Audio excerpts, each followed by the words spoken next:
face those issues that we'll find out. Thank you, Madam Speaker. The Honorable Sabina Chege. Thank you, Madam Speaker, and I want to thank Honorable Junes for bringing that motion, and I concur with many things that I don't want to repeat what my colleagues have said. But Madam Speaker, I want to say something here that maybe no one has said, that this House also deserves to respect itself. Madam Speaker, we have had our own colleagues going out there, accusing us on all sorts of manner of things. And Madam Speaker, I have not seen anything happening to those members. I want to call upon the Speaker of this House, and I would have loved to speak when he was here, that it is time to crack the whip. Madam Speaker, we have had members of this House going to the same churches, and I respect the church so much, and we are all members of different churches, so we do not disrespect the religious leaders. But they have gone on the same altar. They have lied. They have said members of this House have been given money. They have written, and my friend Koibori was here, and he ran away when I told him I actually want to name him here. And Madam Speaker, we have powers and privilege committee. We have not seen them cracking the whip. Madam Speaker, last Sunday, which is very unfortunate, there were people who also had gone to our village. And on the same platform, in a church forum, I heard they are not members of this House, they are our colleagues in the Senate, claiming that they were given a certain amount of money, 20 million Kenya shillings, to impeach the Deputy President. Madam Speaker, why are we allowing the public to disrespect us? We are the same people who are going out there, telling lies about this House, then we complain when we are disrespected. I would urge, Madam Speaker, that members of this House, because there is a trend that they go, somebody just want to become popular, or they just want to be clapped for, so they will use this House to go and talk about things that have not happened here, and nothing happens to them. Madam Speaker, I want to say once again, it is time for the Speaker of this House to crack the whip. Let people who are lying and giving false accusation about this House be brought to book. If one of them a step is taken, Madam Speaker, I'm very sure the perception will change. Let us not go and dress ourselves out there, then we come here and cry about what the other people think about us.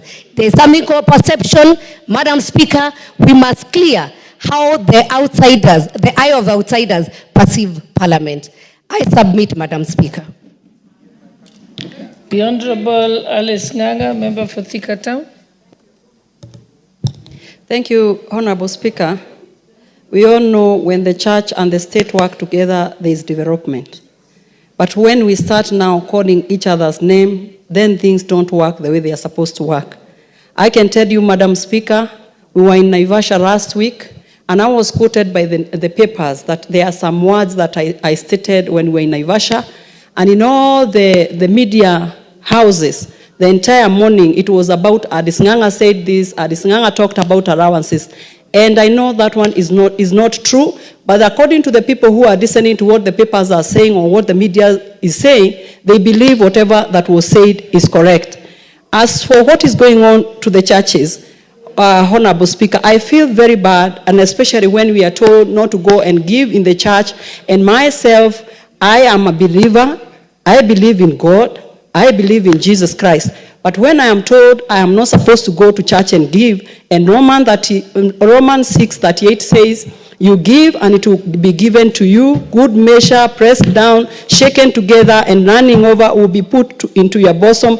For with the same measure that you give, you use, it will be measured back to you. So me as a human being, as a church goer, as a believer in Jesus Christ, if I am told not to go and give in church, that one now means that whatever I believe in, I'm being curtailed, and that one is not fair. Let the person who wants to give to go and give. It is not all the truth all the time that the money that we give, and it is not the truth because we have been giving ever since we were young children until today. We have been giving. Now you are being told when we are mature enough that we cannot give. That is not right. And I want to say this. It is wrong when you tell the members of Parliament, we have families, we have homes, we have values, we have morals. So when we are being told that we cannot give in church, we cannot participate in church because maybe something has happened at the floor of the house. When we come here, we are doing what we are elected to do, to pass laws. Whether they favor you or you are happy with them or not, that is not in your position to tell me that I should not go to church. It is wrong to tell members of parliament they should not visit church. It is very wrong, and let our God only be the judge, not a human being. You know, the Bible says that a cursed is a person who put their trust in a man.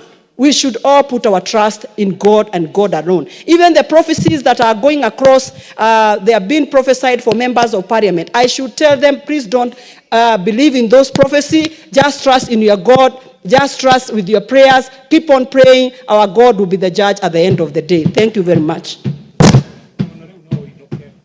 I think lastly, let me give the Honorable Member for Bamachoge Church. Thank you, Madam Speaker.